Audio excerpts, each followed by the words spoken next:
창세기 열어가기 5번째 시간을 우리 함께 나누도록 하겠습니다.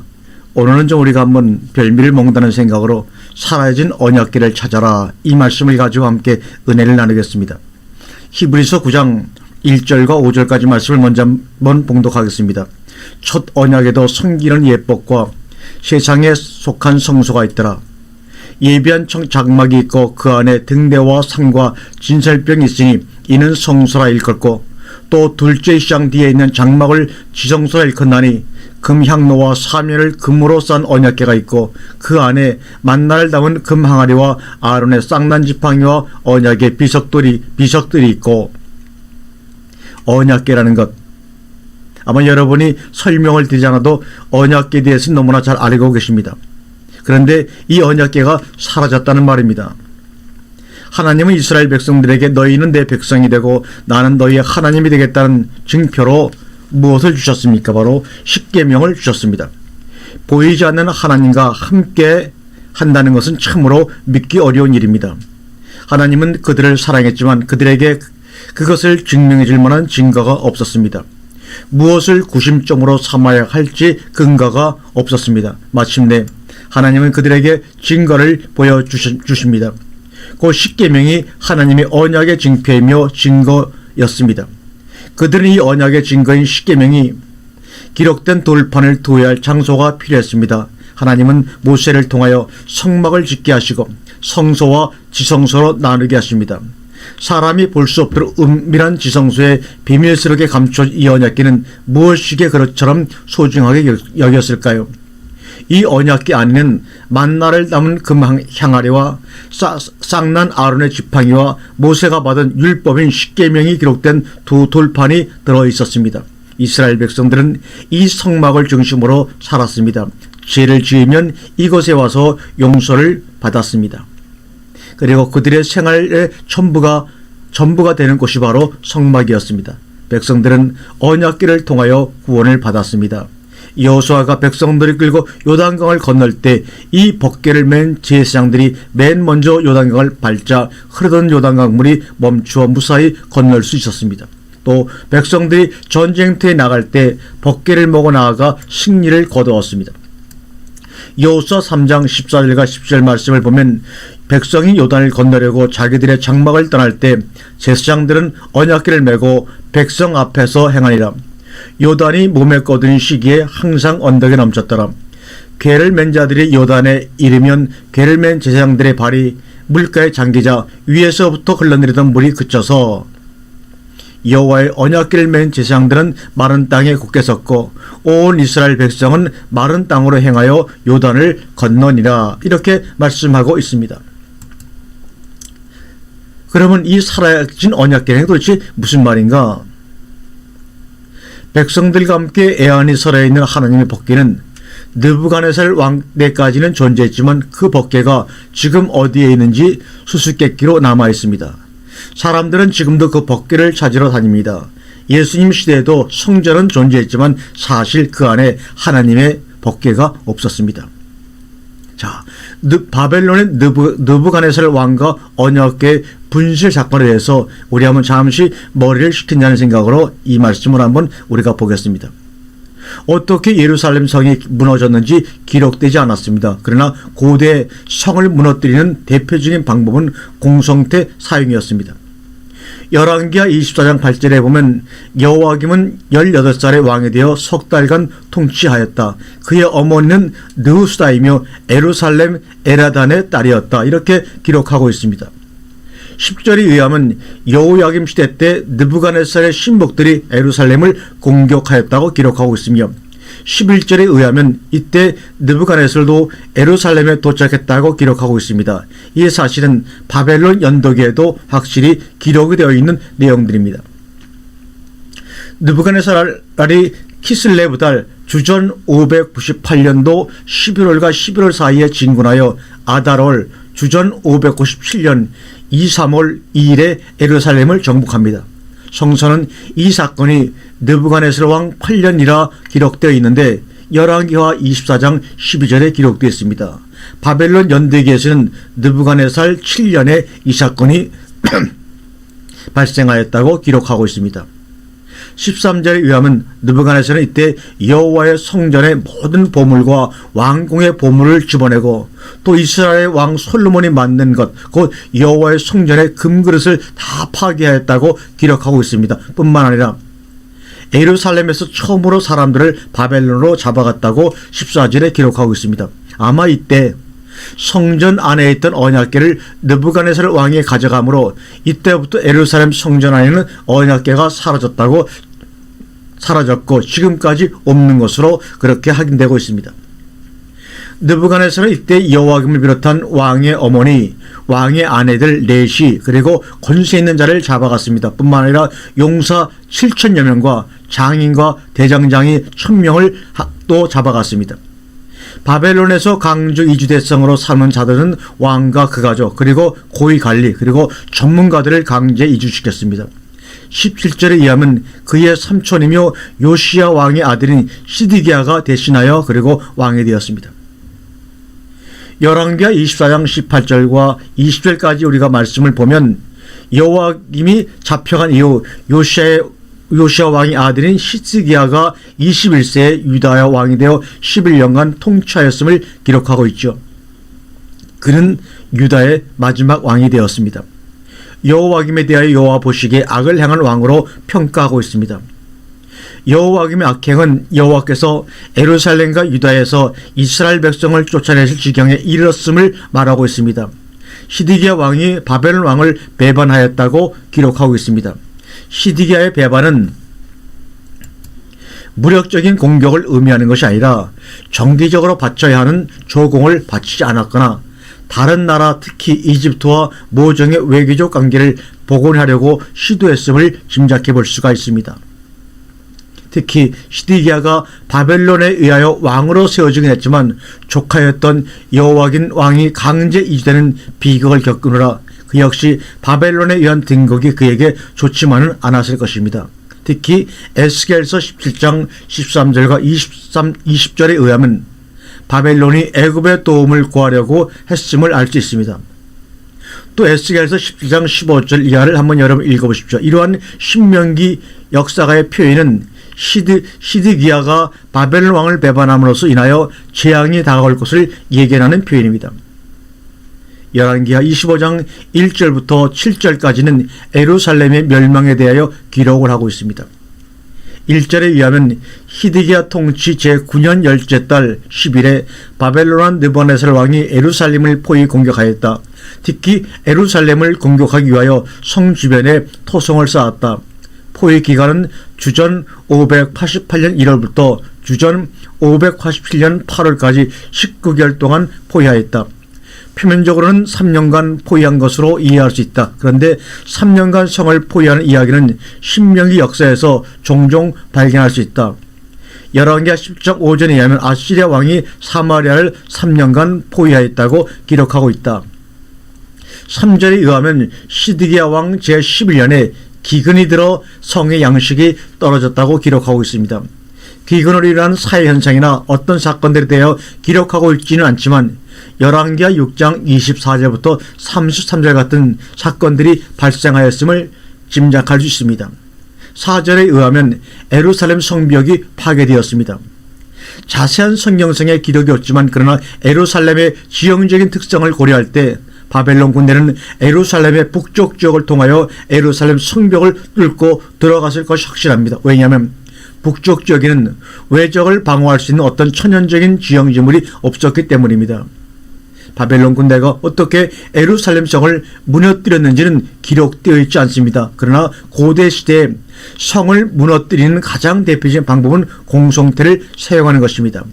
성이 무너지자 시드기야는 예루살렘 성의 남동쪽 성문으로 빠져나가 여리고 쪽으로 갔습니다. 시드기야는 여리고 지역에서 바벨론 추격대에 체포되었고 시드기야를 호위하던 모든 유대 군사들은 뿔뿔이 헤어지고 말았습니다.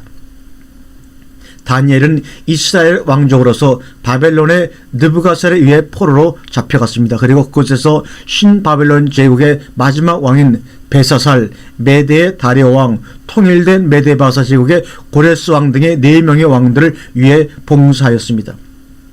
느부갓네살 왕, 이 왕은 주전 604년부터 주전 562년까지 통치했던 신바벨론 제국의 창건자였습니다. 그는 주전 605년에 애굽과 싸워 크게 이겼는데 이 승리로 인해서 수리아와 팔레스타인의 주도권을 잡게 되었던 것입니다. 느부갓네살 왕은 이스라엘의 왕이었던 여호야김 왕 3년에 다니엘을 비롯하여 이스라엘의 왕과 귀족들을 포로로 잡아갔습니다. 또한 느부갓네살 왕은 정금, 은, 놋, 철, 흙으로 되어진 큰 신상을 꿈에서 보았는데 바로 그 꿈을 해석해 주었던 다니엘을 총리로 세웠습니다. 하나님의 법궤가 없는 성전은 그 존재 가치가 상실되었습니다. 지금도 하나님의 참된 말씀이 사라진 교회는 그 존재 가치가 사실 아무 의미가 없는 것입니다. 하나님의 법궤가 있을 때 그곳에 함께 하시기 때문입니다. 우리가 사사기 1장 10절부터 11절까지 말씀을 보게 되면 너희 소돔의 가난들아 여호와의 말씀을 들을지어다. 너희 고모라의 백성아 우리 하나님의 법에 귀를 기울일지어다. 여호와께서 말씀하시되 너희의 무수한 재물이 내게 무엇이 유익하뇨? 나는 수양의 번제와 살찐 짐승의 기름에 버물렸고 나는 수송아지나 어린 양이나 수염수의 피를 기뻐하지 아니하노라. 이사야서 1장 10절부터 11절까지의 말씀입니다. 하나님은 구원받은 백성들에게 제사보다 하나님의 법에 하나님의 말씀에 귀 기울이기를 더 원하십니다. 하나님의 법의 핵심은 십계명입니다. 십계명은 돌판에 기록되어 성전 안 지성소에 보관되어 있었습니다. 이들은 하나님의 법을 듣기보다는 의식과 행위에 더 큰 열심을 내었습니다. 하나님은 하나님의 법을 지키지 않는 것들을 전제로 해서 가지고 오지 말라고 하셨습니다. 하나님은 지성소 은밀한 곳에 숨겨진 언약궤가 언제 어디서 사라졌는지 어느 누구도 알 수 없게 하셨습니다. 하나님의 법이 오늘날 어디에 있겠습니까? 그 수천 년 동안 사라진 법궤를 찾으려고 하나님의 법궤를 찾으려고 노력했지만 아무도 그 하나님의 법궤를 찾지 못하고 있습니다. 하나님의 언약궤가 있는 곳이 오늘날 그럼 어디냐? 히브리서 8장 10절에 주께서 가라사대 그날 후에 내가 이스라엘 집으로 세울 언약이 이것이니 내 법을 저희 생각에 두고 저희 마음에 이것을 기록하리라. 나는 저희에게 하나님이 되고 저희는 내게 백성이 되리라. 내가 저희의 불의를 긍휼히 여기고 저희의 죄를 다시 기억하지 아니하리라 하셨느니라. 하나님께서 새 언약을 세우시는데 하나님의 법을 돌판에 기록되는 것이 아니라 생각과 마음에 기록하겠다고 하셨습니다. 더 나아가 말씀이 생각과 마음에 기록된 자들이 곧 하나님의 백성이 된다고 선포하셨습니다. 그리고 이 법이 있는 자만이 하나님께서 죄를 기억지 않으신다고 하셨습니다. 그럼 그 말씀이 지금 어디에 있습니까?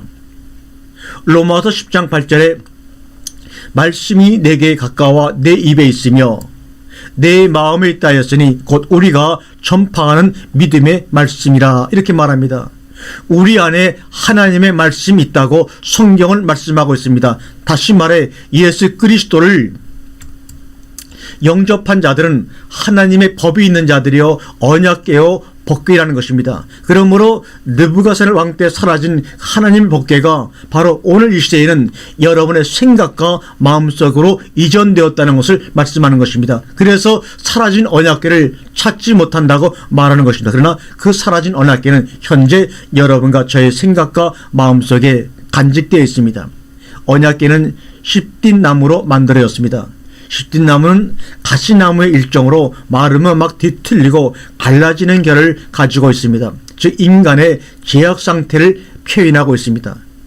십딘나무로 만든 궤의 안팎을 금으로 싸서 거룩한 것으로 만들었습니다. 이는 죄인인 인간이 예수 그리스도를 통하여 제사함 받고 성령에 전이되어 하나님의 말씀이 거하는 성전이 된 것을 의미합니다. 그 안에 있는 말씀의 본질은 바로 예수 그리스도입니다. 그러나 그것을 지키는 것은 곧 십계명입니다. 십계명 중 1계명서부터 4계명까지는 하나님을 섬기는 계명이고 6계명부터 10계명은 인간과 관계 속에 사는 계명이라고 우리는 알고 있습니다. 그런데 예수님은 이것을 다음과 같이 요약하셨습니다. 그 말씀이 마태복음 22장 38절과 40절에 나오고 있습니다. 예수께서 가라사대 내 마음을 다하고 목숨을 다하고 뜻을 다하여 주 너의 하나님을 사랑하라 하셨으니 이것이 크고 첫째 되는 계명이요 둘째는 그와 같으니 내 이웃을 내 몸과 같이 사랑하라 하셨으니 이 두 계명이 온 율법과 선지자의 강량이라. 하나님이 돌판에 새겨서 모세에게 주신 십계명이 예수님 때 와서는 두 개의 계명으로 압축되었습니다. 즉 너의 하나님을 사랑하라 하는 것과 이웃을 사랑하라 이 두 가지 계명으로 압축해서 우리에게 주셨습니다.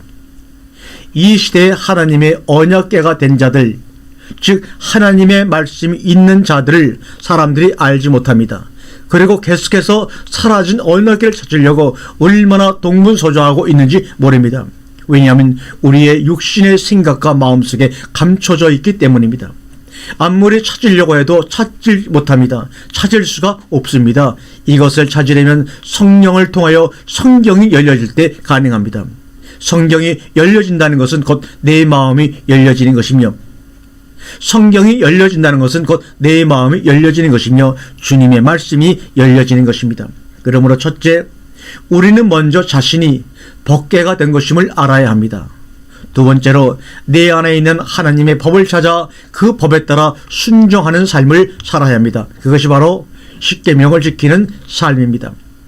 하나님의 언약궤를 찾은 사람들은 다음과 같은 변화가 있어야 합니다. 첫 번째로 하나님 외에 다른 신들을 마음에 있게 해서는 안 됩니다.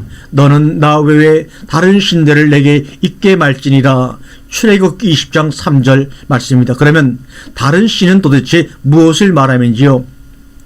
빌립보 3장 19절에서 그 다른 신을 말씀하고 있습니다. 저희의 마침은 멸망이요 저희의 신은 배요 그 영광은 저희의 부끄러움에 있고 땅의 일을 생각하는 자라. 자기 유익을 위하여 구하는 신앙입니다. 땅의 일을 생각하는 사람입니다. 육신의 생각은 사망이라고 했습니다. 우리는 잠시 생각해 봐야 합니다. 하나님 중심으로 말한다 하나 율법적인 하나님 중심은 사람을 죽일 수 있습니다.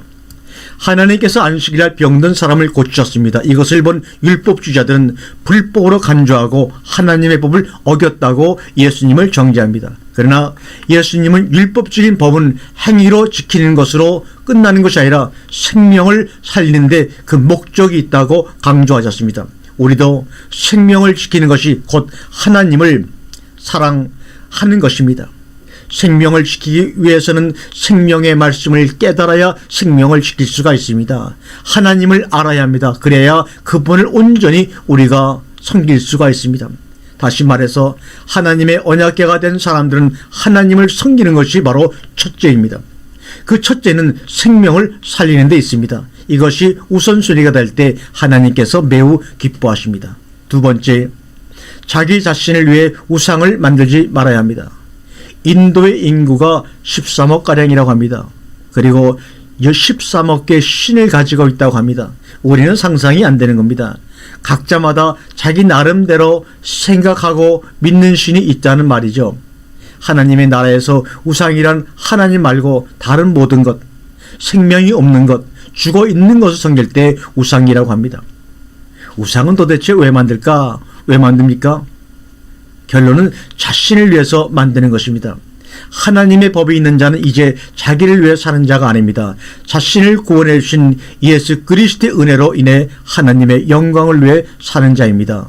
하나님의 영광을 위해 살려면 말씀을 알아 그 말씀에 순종하며 복종하는 길입니다. 그런데 욕심이 들어가 자기를 위해서 생각하고 계획하며 하나님을 찾아 구합니다. 이것이 곧 우상 숭배입니다.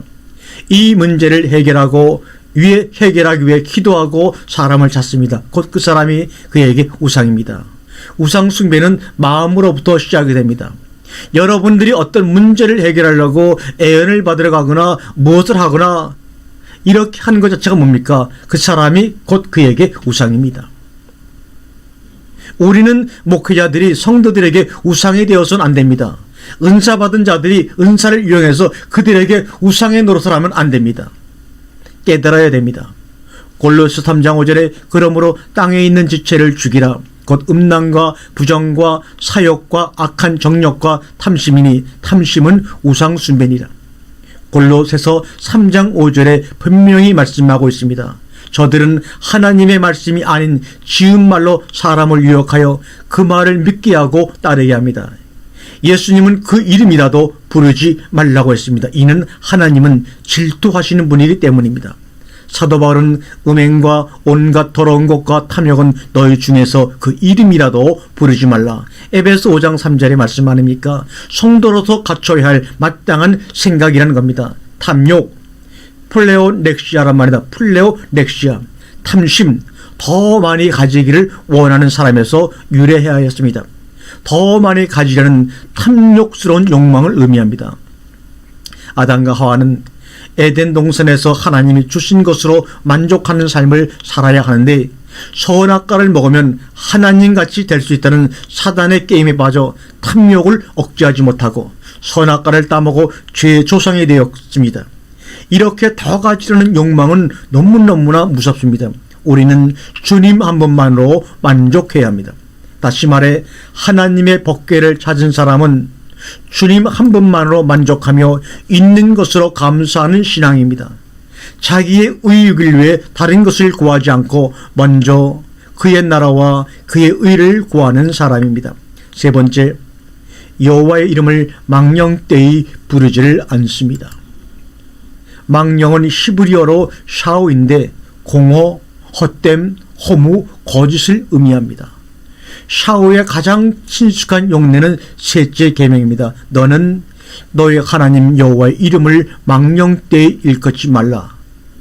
우리가 문자적으로 이 문장을 읽으면 너는 너의 하나님 여호와의 이름을 라샤베로 들어 올리지 마라. 다시 말하면 그의 이름을 거짓으로 헛되게 들어 올리지 말라는 뜻입니다. 우리는 삶에서 그분의 이름을 헛되게 들어 올리는 때가 얼마나 많은지 모릅니다. 우리는 거짓된 욕심 때문에 그분의 이름을 함부로 불러서는 안 됩니다. 그분의 하나님의 이름을 존귀히 불러야 합니다. 우리는 예수 그리스도의 법이 있는 하나님의 감추어진 법궤입니다. 법궤는 하나님의 말씀이 없으면 그 효력의 가치가 상실되고 아무짝에도 쓸데없습니다. 그러므로 하나님의 법궤가 된 우리는 그 안에 계신 법을 따라 사는 자만이 영원한 죄사함을 이루고 하나님 나라의 유업을 받는다는 사실을 항상 기억하고 우리 모두 함께 승리하는 이기는 자가 되시기를 주님의 이름으로 간절히 권면드립니다. 아멘.